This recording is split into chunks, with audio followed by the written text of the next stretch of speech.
মুসলমান ইমানদার, দুনিয়াতে কয়দিন বাঁচবো জানি না, তুমিও কতদিন বাঁচবা জানো না। এই দুনিয়াটা একেবারে ছোট্ট। কাদের জন্য কামাই করো?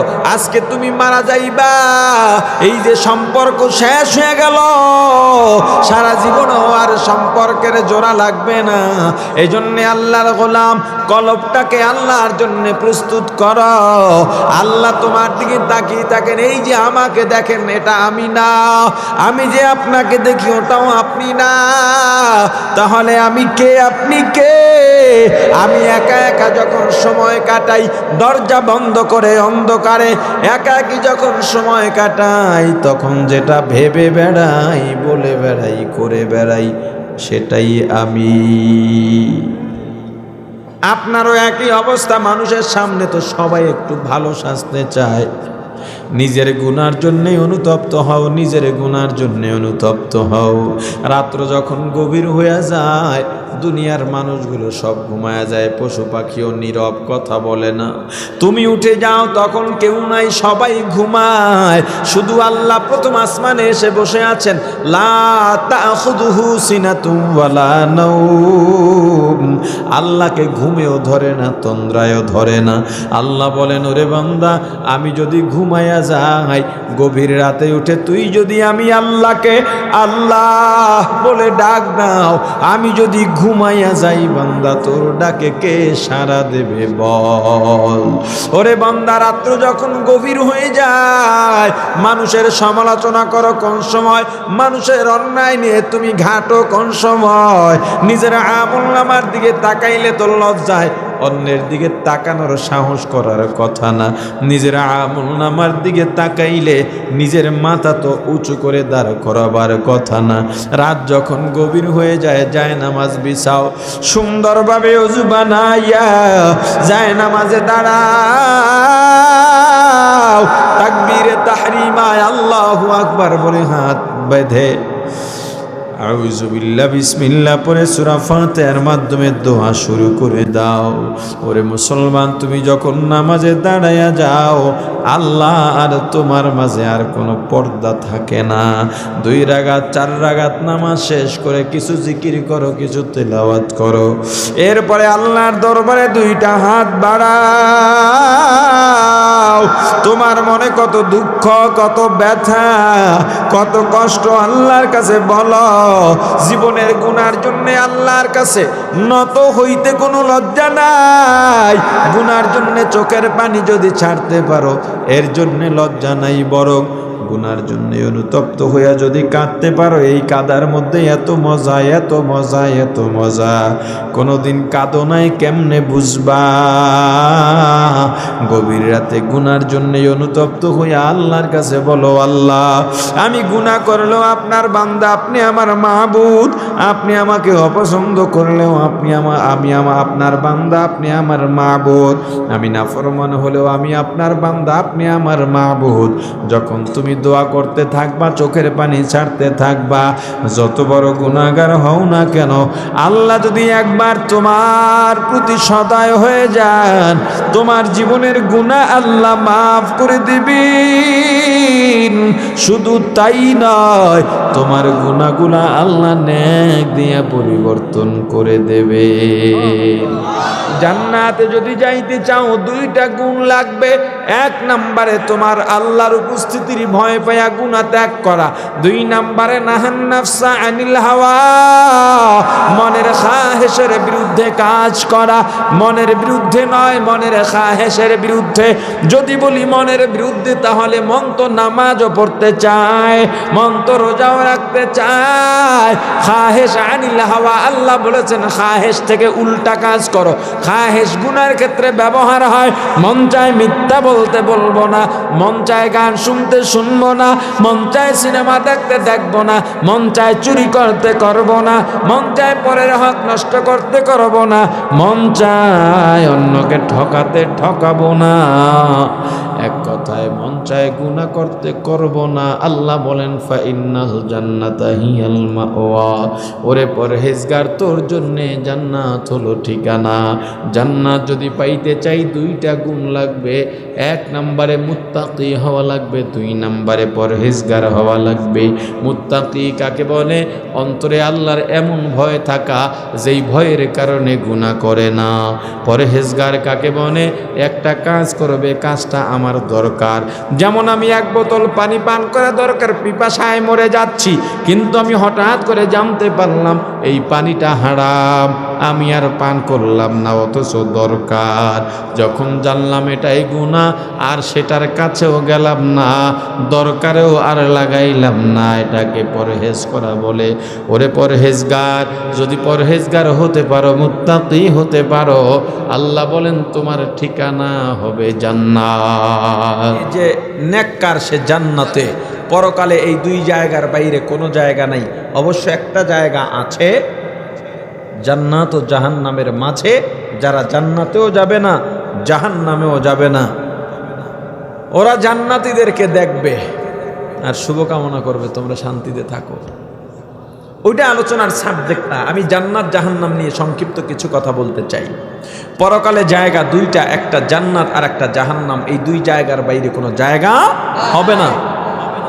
এই দুই জায়গার বাইরে কোনো জায়গা হবে না। আপনি চাইলেও দুই জায়গার বাইরে যেতে পারবেন না, একটা জান্নাত আর একটা। দুনিয়াতেও যত দল মত আছে এগুলোর কোনো ভ্যালু আল্লাহর দরবারে নাই। দুনিয়ায় যত দলমত আছে এগুলো দুই ভাগে বিভক্ত হয়ে যাবে। এক ভাগের নাম হবে হক আর এক ভাগের নাম হবে বাতিল।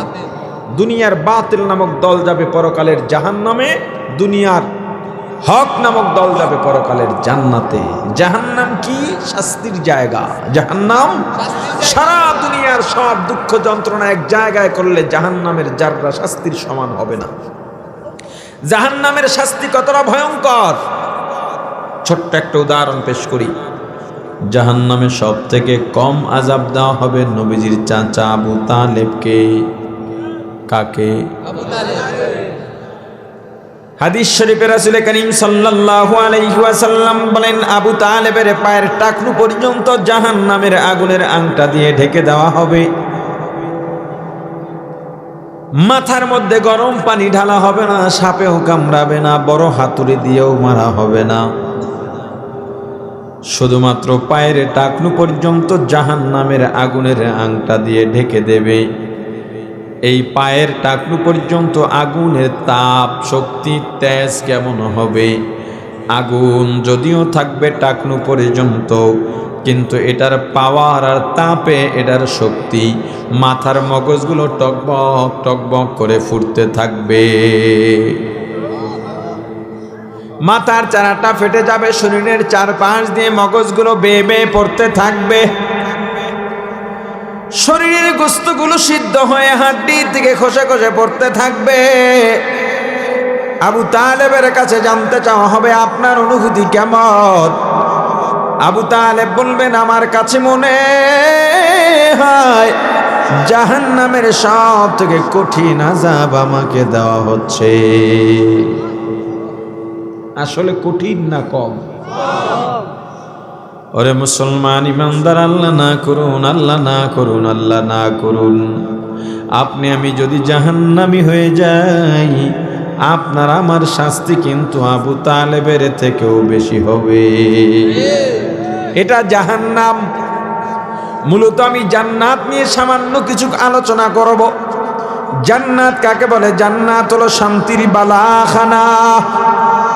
পৃথিবীর যত সুখ শান্তি আছে সব যদি এক জায়গায় করা হয়, জান্নাতের এক জাররা শান্তির সমান হবে না। জান্নাত যেই ব্যক্তি পাবেন, ওই জান্নাতের জায়গা কতটুকু হবে, আয়তন কতটুকু হবে, সবচেয়ে ছোট জান্নাত যিনি পাবেন, ওই জান্নাতের আয়তন হবে দুনিয়ার 10টার সমান। কয়টার সমান? 10টা দুনিয়া যদি এক জায়গায় মিলানো হয়, নিশ্চয়ই ফরিদগঞ্জের থেকে ছোট হবে না, একটু বড় হইব না? চাঁদপুর জেলার মতো 10টা দুনিয়া। কয়টা দুনিয়া? 10টা দুনিয়া। কতটুকু জমি লাগবে তোমার? দখলবাজরা বলো, কয় কানি আর কয় বিঘা তোমার লাগবে? বাড়ির সামনে দিয়ে রাস্তা যাচ্ছে, মানুষ হাঁটা চলা দরকার, গাড়ি যাওয়া দরকার, লাশটা নেওয়ার জায়গাও তো দরকার। তুমি জায়গা দিচ্ছ না। 1 হাত জায়গা ছাড়লে তোমার বাড়িরও ক্ষতি হয় না, কোনো ক্ষতি নাই, তুমি ছাড়ছ না। অথচ দুনিয়াতে মানুষ হাঁটার জন্যে তুমি যদি 1 হাত জায়গা ছেড়ে দাও, জান্নাতে আল্লাহ তোমার জন্য আসমান পরিমাণ জায়গা ছেড়ে দেবে। আর এটা তো দান করার চাইতেও সওয়াব বেশি। এলাকায় ভালো পানি পাওয়া যায় না, আয়রন ওঠে, অথবা নুন পানি ওঠে, লবণ পানি ওঠে, তুমি একটা ডিপ টিউবওয়েল করে দাও, নলকূপ গেড়ে দাও, এলাকার মানুষ এই পানির থেকে উপকার গ্রহণ করবে। কত যে সওয়াব কল্পনাও করতে পারবে না। তোমার বিশাল জমি পড়ে আছে, বড় একটা পুকুর কেটে দাও। গরমের দিনে যখন পানি কমে যায়, মানুষজন, এলাকার মানুষ এখানে গোসল করে অন্তরে শান্তি অনুভব করবে, এখানের স্বচ্ছ পানি নিয়ে রান্না করবে, তোমার জন্য দোয়া করা লাগবে না, জান্নাতে তোমার বাড়ি স্পেশাল ভাবে করতে থাকবে। এই কাজগুলো করো। যাতায়াত পথ বিশাল জায়গা, মাঝে গাছপালা নাই, দোকানপাট নাই, রোদ অনেক, মাঝখানে একটা বড় গাছ লাগিয়ে দাও, ওখানে একটা টুল পেতে দাও, আসা যাওয়ায় পথিকরা এখানে একটু বসে বিশ্রাম নেবে, এটা করে দাও। তোমার বাড়ির সামনে বিশ্ব রোড, এখানে একটা স্ট্যান্ড আছে, মহিলারা এলে বসার জায়গা নাই, একটা যাত্রী ছাউনি তোমার খরচে তুমি করে দাও। এই এলাকায় বাজারে কোনো পাবলিক টয়লেট নাই, মুসাফির মানুষ যখন আসে, মানুষের বাড়িতে গিয়ে ধর্ণা দিতে হয়, মসজিদের বাথরুমও তালা দেওয়া থাকে। তুমি একটা উন্মুক্ত বাথরুম করে দাও সুন্দর করে। আর না হয় তুমি এই এলাকার জনপ্রতিনিধিকে বলো এখানে পাবলিক টয়লেট লাগবে, সেটা পরিষ্কার করে রাখার জন্যও লোক নিয়োগ করে দাও। সওয়াব কিভাবে আদায় করতে হয় জানা নাই, জানো না? এই শীতের সময় তুমি এখন দুবাই সৌদির কম্বল মুড়া দিয়া ঘুমাও, কাতার কুয়েতের কম্বল, কত মজা, কত আরাম। তোমার পাশের বাড়ি গরিব মানুষগুলো, ছোট ছোট বাচ্চারা শীতে কাঁপতেছে, থরথর করে কাঁপতেছে, একটা ভালো পোশাক নাই, একটা কম্বল নাই, তোমার খবর নাই। অথচ তোমার ঘরে প্রয়োজনের বাইরে আরো 5টা কম্বল উঠানো আছে, ওদেরকে একটু শীতের বস্ত্র দিয়ে দাও, বাচ্চাদের কিছু শীতের পোশাক দিয়ে দাও, ওই ঘরে একটা কম্বল পাঠিয়ে দাও। আল্লাহ যাদের কবুল করেন তাদের দ্বারাই এগুলো সম্ভব হয়।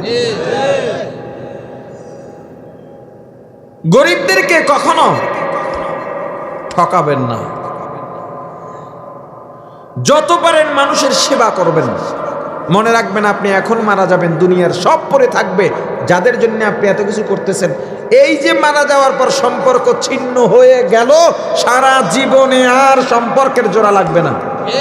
এরপরও বোঝে না, এরপরও বোঝে না, এরপরেও বোঝে না কার জন্য কি করছেন আপনি, কার জন্য কি করতেছেন আপনি। আপনার বাবা মারা গেছে, সেখান থেকে আপনি শিক্ষা নেন। আপনার বাবা মারা যাওয়ার পর কয়দিন আপনি কেঁদেছেন, কয়দিন না খেয়ে থেকেছেন, আর কয়দিন শোক পালন করেছেন? 1 সপ্তাহ করেন নাই। 1 সপ্তাহ পরে আপনি দুনিয়ায় লেগে গেছেন, এখন আপনার বাবার কথা আপনি মনেই করেন না, আপনার কথাও আপনার সন্তান স্মরণ করবে না। জান্নাতীরা হাউজে কাউসার পাবে, কি পাবে? হাউজে কাউসার কি? হযরত আনাস রাদিয়াল্লাহু তাআলা আনহু বর্ণনা করেন, নবীজি সাল্লাল্লাহু আলাইহি ওয়াসাল্লাম কাত হয়ে শোয়া ছিলেন, বিছানার সঙ্গে পিঠ লাগিয়ে নয়।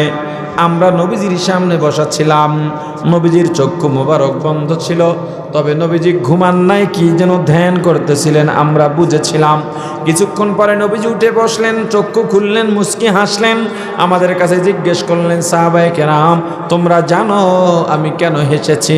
সাহাবায়ে কেরাম মুআদ্দাবানা জবাব দিলেন, আল্লাহ ও আল্লাহর রাসূলই ভালো জানেন।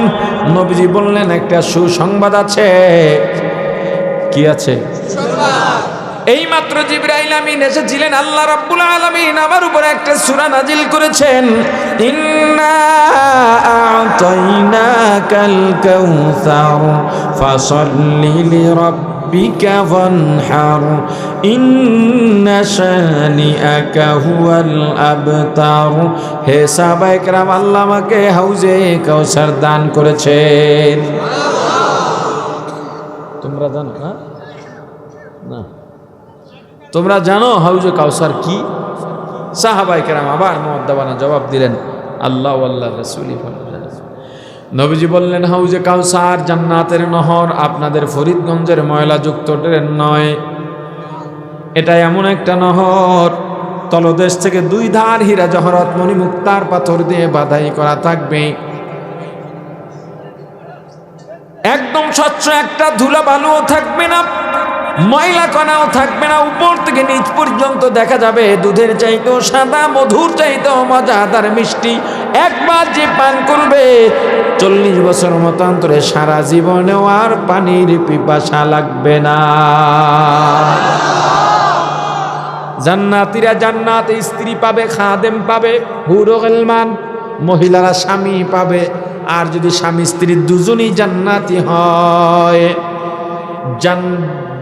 দুনিয়ার দুজন স্বামী স্ত্রী জান্নাতি হলে জান্নাতেও একই জায়গায় থাকবে। এক্ষেত্রে দুনিয়ার স্ত্রী জান্নাতের স্ত্রী তথা হুরদের সর্দার হবে। মহিলারা বলে, হুজুর কি শুনাইলেন, কিসের সর্দার? আগে যাইয়া লই, একটাও ধারে থাকতে দিন না, সব বার করে দিন।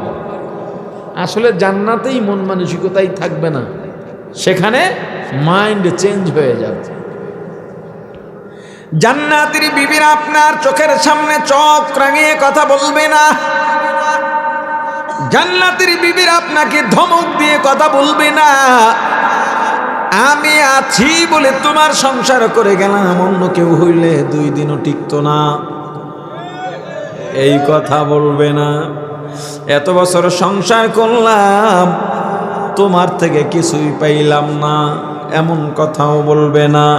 ওরে পর্দালের মা, যদি তুমি স্বামীর সঙ্গে 1টা ঘন্টাও কাটাও, তবুও এই কথা বলবা না তোমার থেকে কিছু পাই নাই, বরং কৃতজ্ঞ থাকা দরকার।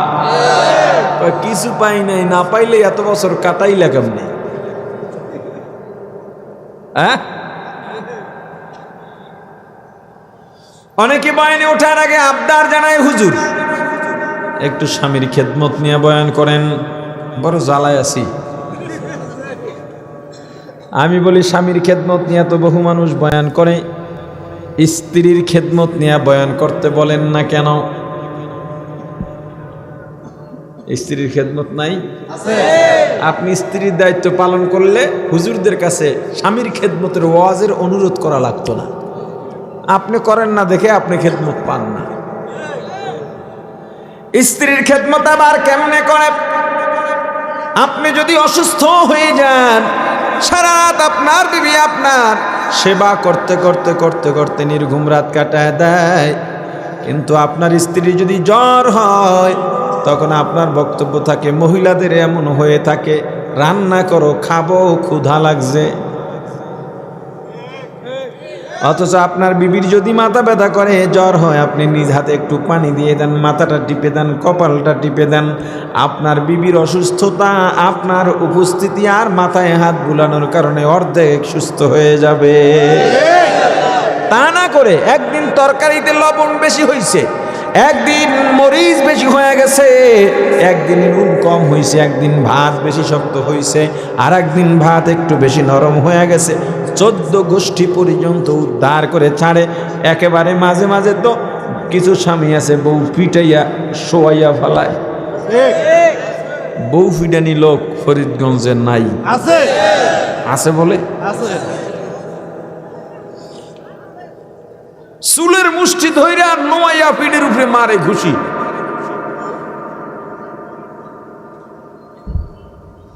স্ত্রীকে মারা যাবে না, থাপ্পড় দেওয়া যাবে না, ঘুষি দেওয়া যাবে না, গালি দেওয়া যাবে না। দেন গালি, দেন গালি, যারা দেয় হেরাও দি কয় দিনে দেন কিনা কেমনে বুঝুম? এখন আমরা মহিলা করে আইনে জিগাইলে সত্যটা পাওয়া যেত না, এটা তো আর সম্ভব না। কিন্তু মহিলারা ভিতরে বইয়ে কয়, দেখছো সকাল বিকাল রুটিন করে ফিডায়, হ্যান বইয়ে কয় ফিডায় না।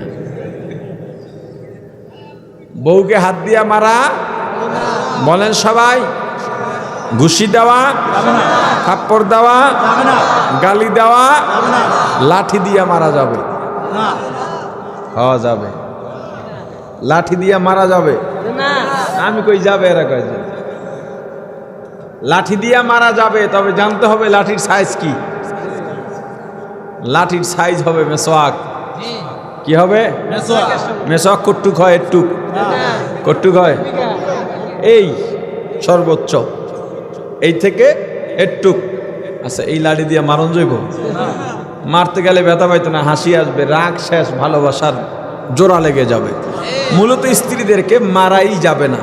এখন যদি কেউ চিন্তা করে মেসওয়াকের সাইজ আমি 2 হাত মেসওয়াক বানাবো, কার বাপের কি? নতুন মুসল্লি মসজিদে গেছে জুমায়, খতিব সাহেব মেসওয়াকের ফজিলত বর্ণনা করছে। নতুন মুসল্লি পাগল, মেসওয়াকের এত ফজিলত, মেসওয়াক করে নামাজ পড়লে 1 রাকাতে 70 রাকাতের সওয়াব। মেসওয়াক আজকে বানাতেই হবে। বাসায় গিয়ে দা একটা নিয়ে নিম গাছে উঠে 2 হাত একটা নিম গাছের ডাল শাখা কাটছে, মেসওয়াক বানাইয়া এই 2 হাত মেসওয়াক করতে করতে মসজিদের দিকে যাইতেছে। আসরের নামাজ সন্নিকটে। মানুষ বলে, কি ব্যাপার, পাগল হয়ে গেল, এত বড় লাঠি দিয়ে মেসওয়াক করে কেড়ে? বেচারায় সুন্দর করে উজু করে মেসওয়াকটা বুক পকেটে রাখছে। মেসওয়াকের সাইজ কি? পকেটে রাখলে বুক পকেটে কই যায়? 1 হাত মাথার উপরে। চিন্তা করলো এখনো তো আসরের জামাতের বাকি, আগে 4 রাকাত সুন্নতে জায়েদা পড়ি। হুজুর বলছেন নফল নামাজ, ফরজ আর ওয়াজিবের কভার, নিরাপত্তা চাদর। ফরজ ওয়াজিবের অভাব আল্লাহ নফল মুস্তাহাব দিয়ে পুষিয়ে দেবেন। 4 রাকাত সুন্নতে জায়েদা পড়ি। নামাজে দাঁড়িয়ে বেচারা সেজদায় গেছে। ওদিকে সামনে মুরব্বী একজন নামাজ পড়তেছে, লুঙ্গি পড়া।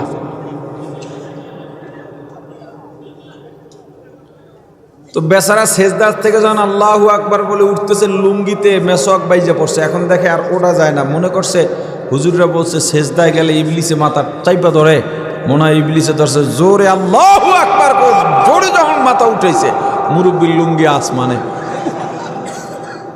মুরব্বী নামাজ ছাইড়া দিয়া দিছে, ধমক বেড়া লাঠি ছোটা নিয়া মসজিদে ঢুকছত কেড়ে। কয়, কাকু এটা লাঠি না, এটা মেসওয়াক, সুন্নত। কয়, তোর সুন্নতের গুতায় আমার ফরজ তো শেষ। সব জিনিসের একটা পরিমাপ আছে না নাই? জোরে বলেন। সব জিনিসের পরিমাপ আছে, সাইজ আছে, সিস্টেম আছে, পরিবেশ আছে। স্ত্রীকে মারা যাবে না, গালি দেওয়া যাবে না। ওরা একটু বাঁকা মানুষ, বাঁকা হাড্ডি দিয়ে আল্লাহ বানাইছে, একটু উল্টাপাল্টা কথা বলবেই, ওটারে মানিয়ে নিতে হবে। একটু অভিমান বেশি করবেই, এটাকে মানিয়ে নিতে হবে। আবার অতিরিক্ত যদি করে আপনার ভালোবাসা পেয়ে, তখন আপনি একটু শাস্তি দিতে পারেন। আলাদা বিছানায় শুবেন, এর কিছু কি বলো ওটাকে স্তর আছে। আবার কিছু হইলেই আলাদা বিছানায় শোয়া, বিষয়টা এমন না, স্তর আছে। এভাবে আস্তে আস্তে শিক্ষা দেওয়া। এই একদিন কথা বলা বন্ধ করে দেন, আপনার স্ত্রীর কাছে এর থেকে বড় শাস্তি আর কিচ্ছু নেই। আপনি নিজের খানাটা একদিন গিয়ে নিজে বেড়ে খাবেন, স্ত্রী দিতে চাইলে ওটা সরাই রাখবেন। যদি অতিরিক্ত করে, তবুও মাইট দেওয়া যাবে না, গালি দেওয়া যাবে না। বংশীয় মেয়ে যারা, তারা স্বামীর সঙ্গে বেয়াদবি করে না। মহিলাদেরকে বলছি একটা কথা খেয়াল রাখবেন, আপনার স্বামী সারা দিন রোদে পুড়ে বৃষ্টিতে ভিজে গায়ের রক্ত পানি করে বাইরে কামাই করে পেরেশান হয়ে ঘরে ফেরে শান্তির জন্যে। কিন্তু এমন কিছু মহিলা আছে, স্বামী যে পেরেশান হয়ে ঘরে ঢুকলো শান্তির জন্যে, উল্টা ঘরে গেলে জাহান্নামের আগুন জ্বালানো হয়। এটা যেন না হয়, বরং স্বামী ঘরে ফিরলে অবশ্যই স্বামীকে সময় দেবে। শুধু স্বামীরা স্ত্রীকে সময় দেবে বিষয়টা এমন নয়। দূর থেকে ফিরলে স্বামীকে একটু বাতাস করে দাও, মুখটা মুছে দাও, স্বামীকে খাইয়ে দাও, স্বামীর কাপড়টা ধুয়ে দাও। কি চায়?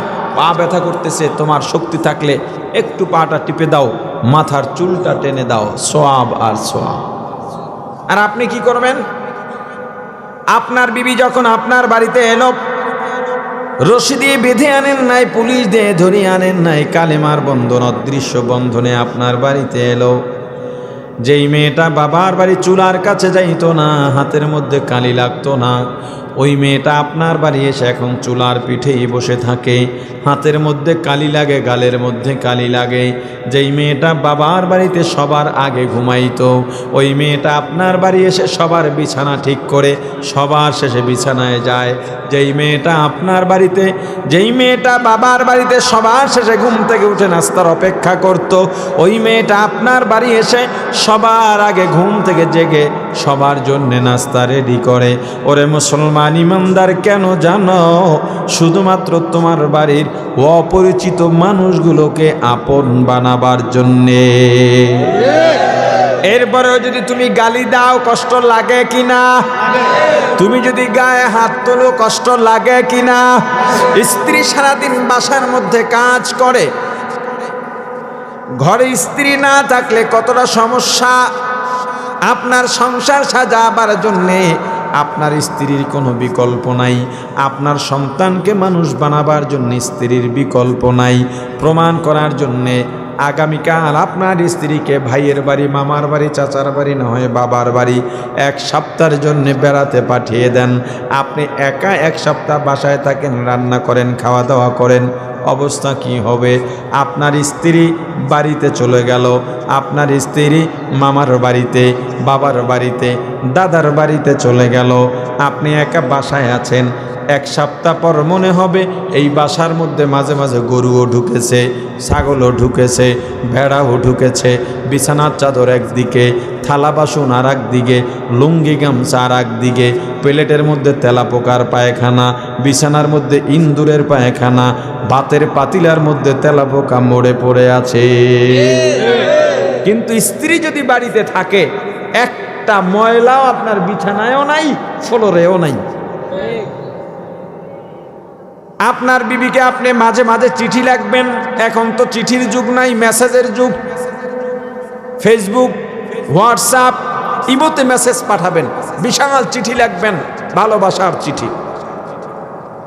আবার স্ত্রীর পক্ষ থেকে আপনার প্রতি জবাব আসবে। সামনাসামনি অনেক কথা বলা যায় না, ভালোবাসার কথা বলা যায় না, চিঠি, মেসেজের মাধ্যমে, SMS এর মাধ্যমে আপনার ভালোবাসার কথাগুলো তাকে জানিয়ে দেন, দেখবেন আস্তে আস্তে দূরত্ব কমে আসবে। আপনার বাড়িতে আপনার স্ত্রী যখন এলেও, আপনার স্ত্রী ইলিশ মাছের ডিম পছন্দ করে, কিন্তু বাড়িতে এসে জেনেছে আপনি ইলিশ মাছের ডিম পছন্দ করেন। জানার সঙ্গে সঙ্গে আপনার বিবি বলে দিল, আমি আর ইলিশ মাছের ডিম খাই না, আমি ইলিশ মাছের ডিম পছন্দ করি না। আসলে করে কি করে না? কিন্তু কেন বলল? যখনই জানতে পেরেছে আপনি ডিম পছন্দ করেন, তার ইচ্ছাটা আপনার জন্য কোরবানি দিয়ে দিল। ইলিশ মাছের ডিমের দিকে তাকায়, তখন সন্তানদের বলে ওদিকে তাকাইবা না, এটা তোমার বাবার জন্যে। আপনার বাড়িতে অনেক মেহমান অথবা জয়েন্ট ফ্যামিলিতে থাকেন, ভাইয়ের ছেলে মেয়ে আছে, ভাইয়ের বউ আছে, বোনের আছে, বোনেদের ছেলে মেয়েরা আছে। সবার জন্য চকলেট নিয়ে যাব, সবার জন্য মিষ্টি নিয়ে যাব, এই সামর্থ্য আমার নাই। আপনি 1 টাকা 2 টাকা দামের একটা চকলেট কিনে পকেটে রেখে দেবেন। রাত্রে যখন বিছানায় যাবেন, একটা চকলেট স্ত্রীকে দিয়ে বলবেন, এটা ভালোবাসার নজরানা, আমার তৌফিক নাই, সবার সামনে দিতে গেলে অনেকগুলো কিনতে হয়, তোমার জন্য এনেছি।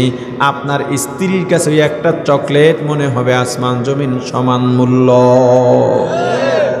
মাঝে মাঝে হাদিয়া দেবেন, ফুল কিনে নিয়ে যাবেন, স্ত্রীকে ফুল দেবেন। ইলিশ মাছের ডিম মাঝে মাঝে ডাকবেন, এসো একসঙ্গে খাই, সারা জীবন তো আমাকে খাইয়ে দিলে, সব শখ আল্লাহ এখানেই শেষ করে দিলে, আজকে আমি তোমাকে খাইয়ে দেব। স্ত্রীকে খাইয়ে দেওয়া সুন্নত, আমার রাসূল আম্মা জানদের খাইয়ে দিতেন।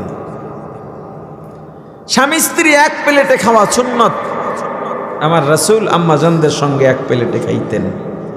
মাথায় বেনি বেঁধে দেবেন, বিলি কেটে দেবেন, আমার রাসূল এগুলো করতেন। গল্প করবেন, সময় দেবেন। গভীর রাতে যদি বাড়ির ছাদ থাকে, ছাদে গিয়ে খেলাধুলা করবেন, ক্রিকেট খেলবেন, ফুটবল খেলবেন। হাডুডু তো খেলতে পারবেন না, হাত পা ভাঙতে পারে। হালাল যে শরীর চর্চামূলক খেলা, এটা খেলবেন।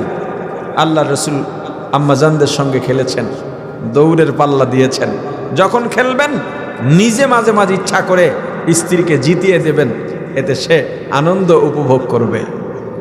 আমার রাসূল আম্মাজান আয়েশা সিদ্দিকা রাদিয়াল্লাহু তাআলা আনহার সঙ্গে দৌড়ের প্রতিযোগিতা দিয়ে আম্মাজানকে জিতিয়ে দিয়েছেন। স্ত্রীর সঙ্গে খেলাধুলা করবেন, বৈধ খেলাধুলা। কি মাঠে নেমে? ঘরে বসে নিজেদের উঠানের মধ্যে যদি পর্দা ঘেরা থাকে, সময় দেবেন, গল্প করবেন, চিঠি লিখবেন, খাইয়ে দেবেন, মাথার বেনি বেঁধে দেবেন, খোপা বেঁধে দেবেন, শাড়ি পরিয়ে দেবেন, ব্রাশ করিয়ে দেবেন। স্ত্রীর মেসওয়াক দিয়ে আপনিও মেসওয়াক করবেন। ঘর থেকে যখন বের হবেন স্ত্রীকে চুমু দিয়ে বের হবেন, আমার রাসূলের সুন্নাত। পরিবার গঠনের কিছু বয়ান করলাম। জান্নাতের স্ত্রীরা আপনার সামনে আঙুল উঁচা করে কথা বলবে না। জান্নাতের স্ত্রী কখনো কটু কথা বলবে না, বরং আপনি যেভাবে চাইবেন জান্নাতের স্ত্রীরা সেভাবেই চলবে। জান্নাতীরা জান্নাতে ফল পাবে। কি পাবে? জান্নাতি ফেরেশতাদের বলবে, উলামায়ে কেরামের জবানে শুনেছি জান্নাতে নাকি ফল পাওয়া যায়। বলবে হ্যাঁ, তো কই? এই কই বা কোথায় বলবে, এর মধ্যে দেখবে সামনে বিশাল ফল গাছ দাঁড়িয়ে গেছে, 500 মাইল জুড়ে ছড়িয়ে থাকবে শাখা প্রশাখা। এত বড় ফল গাছ। ফল গাছ একেবারে মুখের সামনে নুয়ে পড়বে, ফল মুখের সামনে ঝুলতে থাকবে, হাঁ করবে, ভিতরে ঢুকে যাবে। থোকায় থোকায় ফল, আঙ্গুর, কমলা, বেদানা, অভাব নাই, যা চাও তা। এত মজা, মজা পেয়ে লোভ বেড়ে যাবে, মজা পেয়ে লোভ বেড়ে যাবে। জান্নাতি বলবে চাইতে কি মজাদার ফল আর নাই? বলবে আছে, সেগুলো দাও। ফেরেশতা বলবে এটাই আবার খাও। বলবে এটা তো মাত্র খাইলাম, আবার খাও। জান্নাতি আবার যখন মুখের মধ্যে দেবে, এটার ঘ্রাণ, এটার স্বাদ আগেরটার থেকে আলাদা, মজা আগেরটার থেকে আরো বেশি। এভাবে একই ফলের মধ্যে কমপক্ষে 40 রকমের স্বাদ আর ঘ্রাণ থাকবে, একটার থেকে মজা আর একটার আরো বেশি। এই জান্নাত চান কি চান না? চাইলেই পাওয়া যাবে। আল্লাহ বলেছেন, দুনিয়ার ইমানদার জান্নাত যদি পাইতে চাও, 2টা গুণ যাদের মধ্যে থাকবে তাদের ঠিকানা হবে জান্নাত। কয়টা গুণ? 1 নম্বরে আম্মা মান খাফা মাকাম রাব্বি, আল্লাহর সামনে উপস্থিত হওয়াকে ভয় করা। দুনিয়ার জীবনে যা করলাম এই আমল নিয়ে আল্লাহর কাঠ গড়ায় আল্লাহর সামনে কেমনে দাঁড়াবো, এই ভয়ের থেকে যদি গুনাহ না করো, আল্লাহ বলেন ফাইনাল জান্নাতা হিয়াল মাওয়া, হে মুত্তাকি তোর জন্য জান্নাত হলো ঠিকানা। আর একটা আল্লাহর উপস্থিতির ভয়। আল্লাহ দুনিয়ার সব জায়গায় আছেন না নাই? আওয়াজ দিয়া বলেন, দুনিয়ার সব জায়গায় আছেন না নাই? আল্লাহ পয়গম্বরকে বলেন, পয়গম্বর দুনিয়ার কোন মানুষ যদি আমি আল্লাহর অবস্থান সম্পর্কে জানতে চাই, আপনি বলে দেন ফাইন্নী করিব, আমি আল্লাহ অতি নিকটে। আল্লাহ কাছে না দূরে? আওয়াজ দিয়া বলেন, কাছে না দূরে? কতটুকু কাছে? আল্লাহ অন্য আয়াতের মধ্যে বলেন, নাহনু আকরাবু ইলাইহি মিন হাবলিল ওয়ারিদ।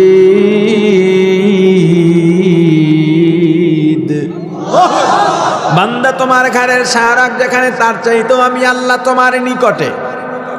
ওয়াহুয়া মাআকুম আইনামা কুনতুম, আনা মাআকুম আইনামা কুনতুম। বান্দা তুমি যেথায় যাও আমি আল্লাহ তোমার সঙ্গে আছি। তুমি যদি একজন হও একজন মনে করবা না, আমি আল্লাহকে নিয়ে 2 জন মনে করবা। যদি 2 জন হও 2 জন নও, আমি আল্লাহকে নিয়ে 3 জন মনে করবা। যতজন হইবা আমি আল্লাহ একজন বেশি আছি। আমিরুল মুমিনিন খলিফাতুল মুসলিমিন হযরত উমর রাদিয়াল্লাহু তাআলা আন, অর্ধ জাহানের শাসক, অর্ধ পৃথিবীর শাসক, প্রেসিডেন্ট, ইসলামের দ্বিতীয় খলিফা, দুনিয়াতে যিনি জান্নাতের সুসংবাদ পেয়েছেন। গভীর রাতে একদিন বের হলেন, মানুষজনের ঘরের সামনে দিয়ে যাবেন, অন্ধকারে মানুষের বাড়ির পাশ দিয়ে যাবেন, শুনবেন কোনো মানুষ তার সমালোচনা করে কিনা।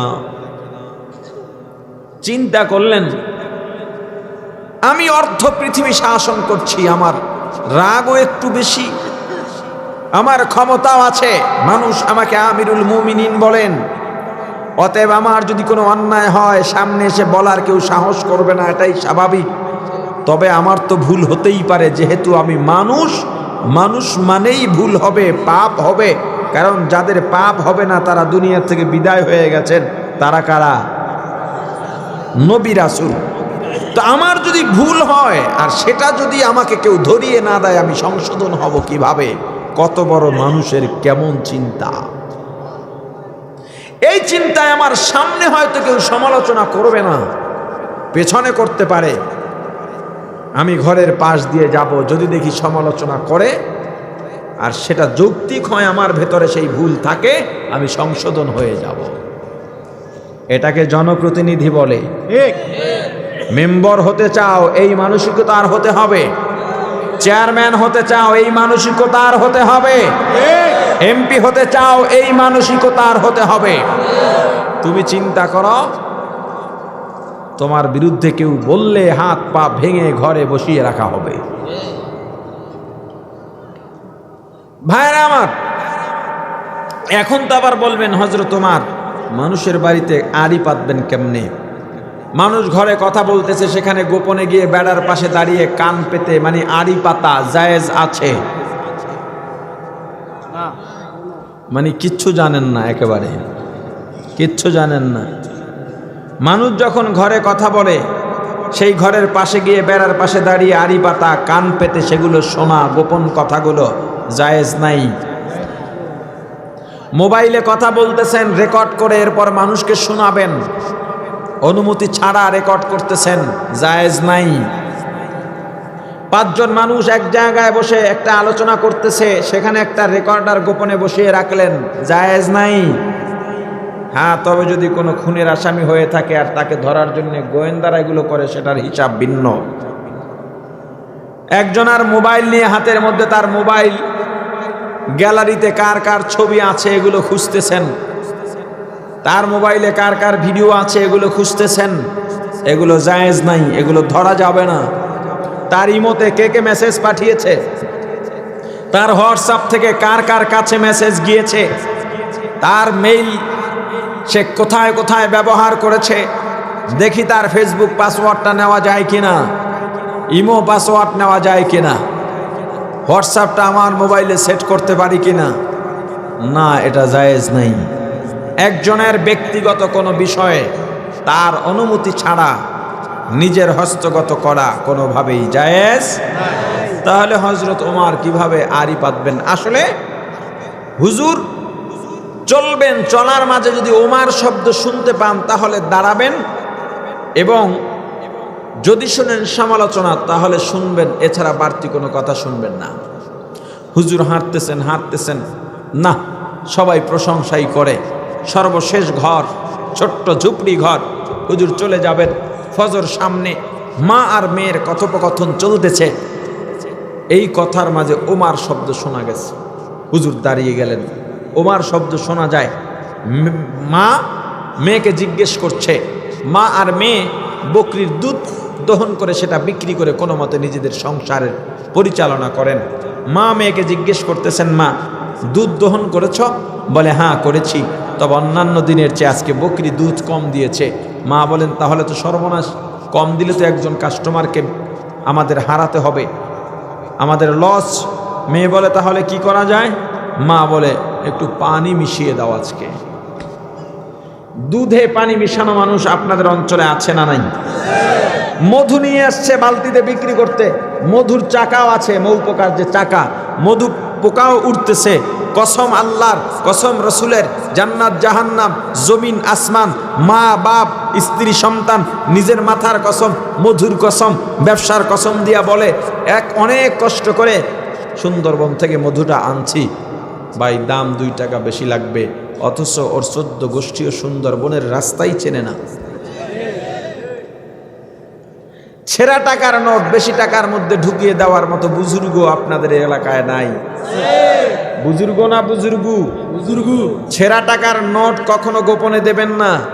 একজন আপনার কাছে 20,000 টাকা পাবে, আপনি 19,000 টাকা ভালো দিলেন, 1,000 টাকার নোট একটা ছেঁড়া দিলেন ভিতরে ঢুকিয়ে। ওই লোকটা দেখে নাই, টাকাটা চালাইতেও পারে নাই। আপনি 19,000 টাকার ঋণ মুক্ত হলেন, 1,000 টাকা কিয়ামতের ময়দানে দেওয়া লাগবে। সাবধান, মানুষকে ঠকাবেন না, মানুষকে ঠকাবেন না। বায়ানা আমার মেয়েটা ডাক দিয়া বলে, মা,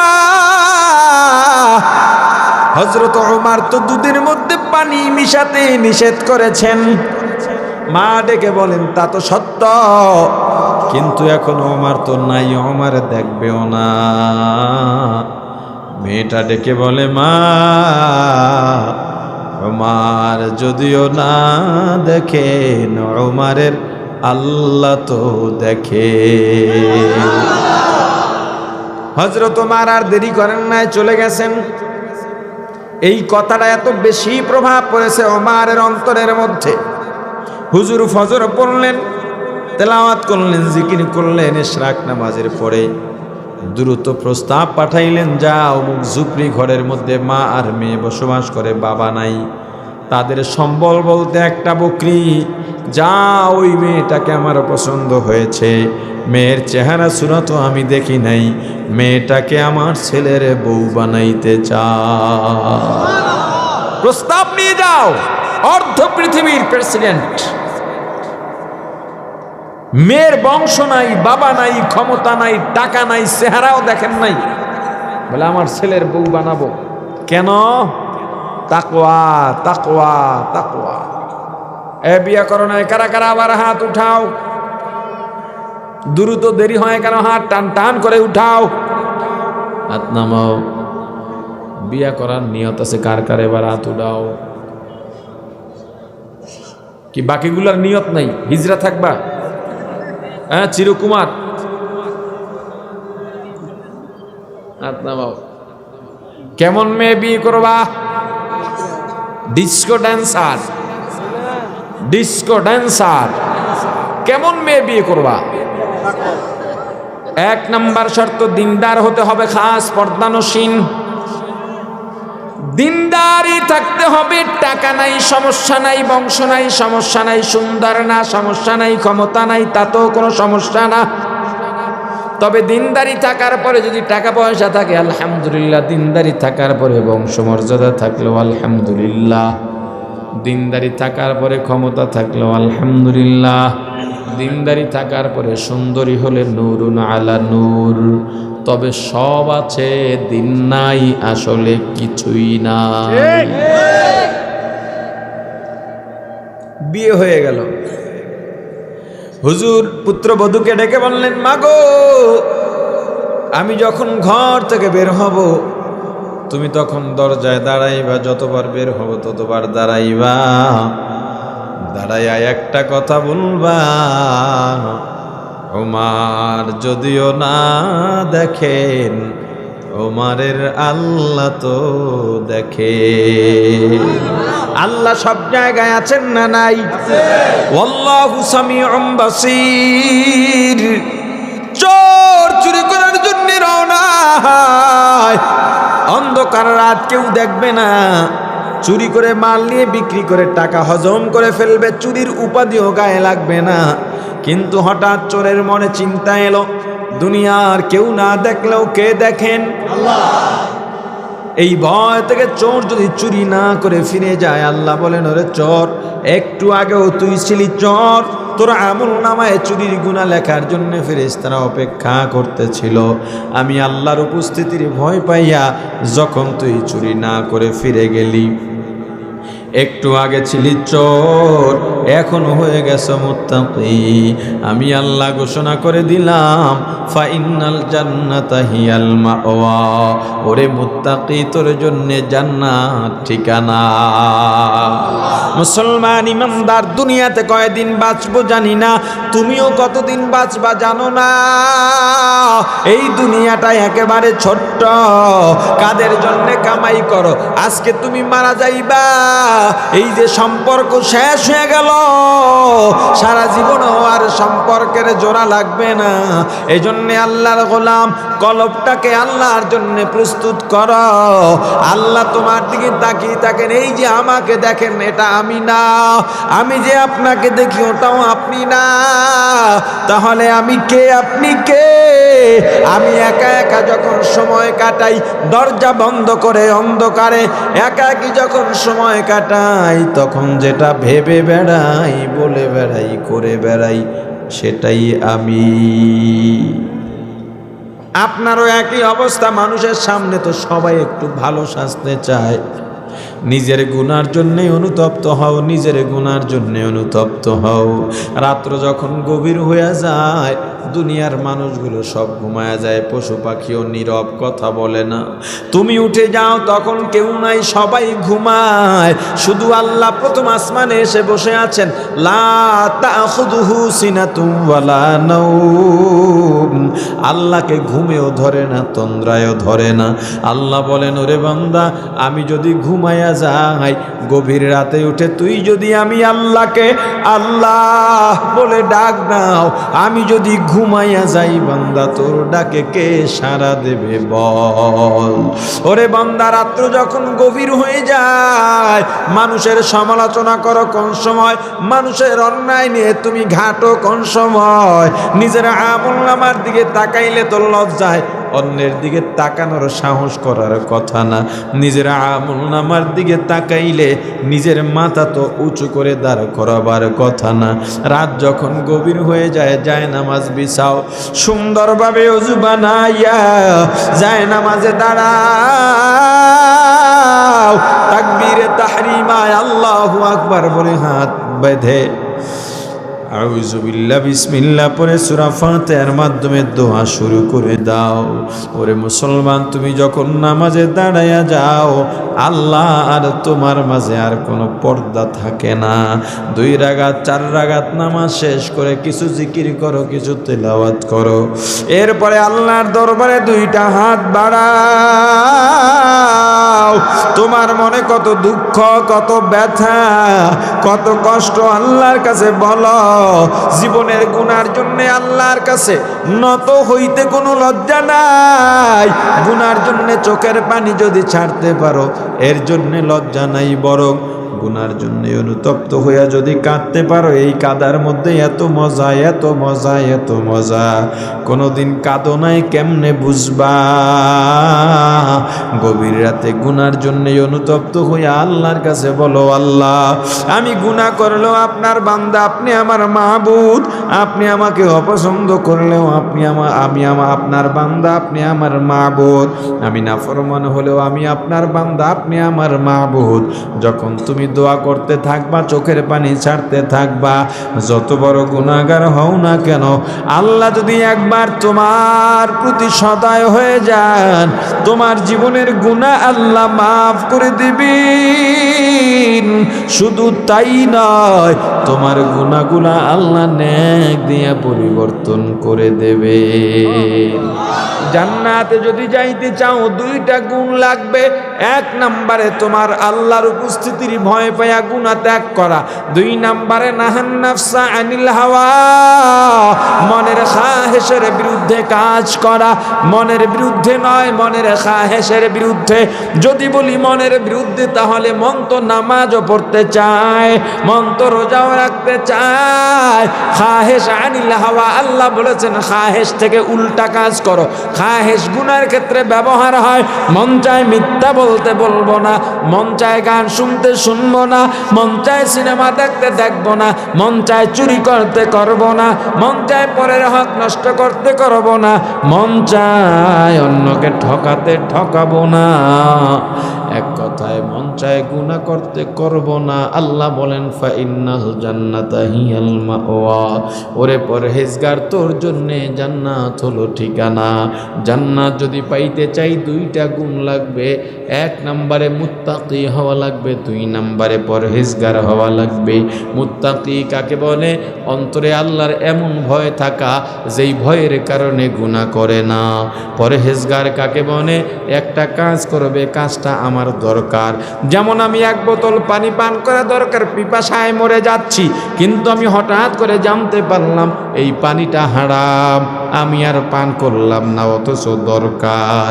যখন জানলাম এটাই গুনাহ আর সেটার কাছেও গেলাম না, দরকারেও আর লাগাইলাম না, এটাকে পরহেজ করা বলে। ওরে পরহেজগার, যদি পরহেজগার হতে পারো, মুত্তাকি হতে পারো, আল্লাহ বলেন তোমার ঠিকানা হবে জান্নাত।